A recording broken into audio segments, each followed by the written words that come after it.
It's that sort of pre-trip planning chaos we all know.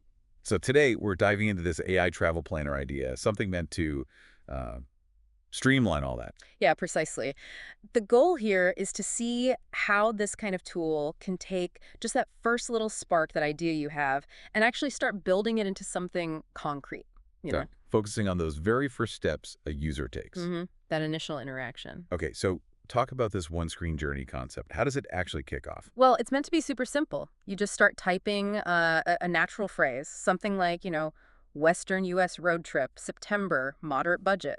Just like that, a single sentence. That's the idea. That's your starting point. Okay, but how does it go from, well, that to an actual plan? Seems like a big leap. It is, and that's where the synthesis stage comes in. The AI takes your words, your preferences, but then it digs deeper. Deeper hell. It starts pulling in all sorts of dynamic data in the background. So for Western U.S., September, it's looking at typical weather, best driving routes, maybe even checking if you need permits for certain parks or trails. Ah, okay. And points of interest, too? And points of interest, yeah. It's like having a super fast research assistant doing all that legwork instantly. Got it. So it gathers all this stuff, and then the reveal, you see the trip. Exactly. Pretty much straight away, it presents a possible day-by-day itinerary.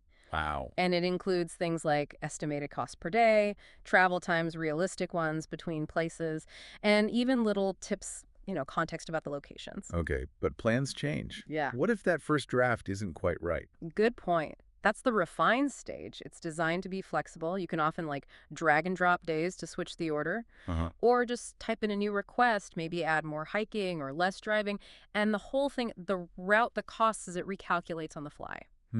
That dynamic part is key. Yeah. It sounds like it needs to really understand what you mean, even if you're a bit vague. That's a huge part of it, the natural language understanding.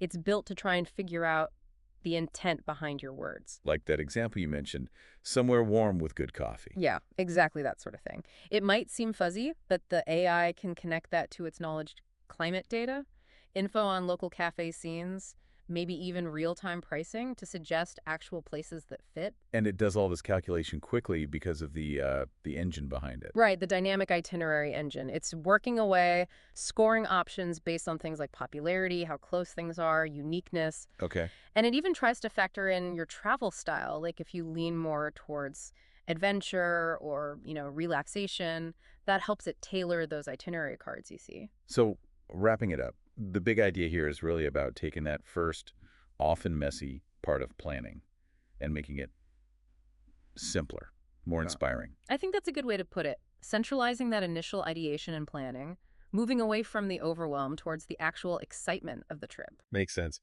So for everyone listening, think about your next trip idea.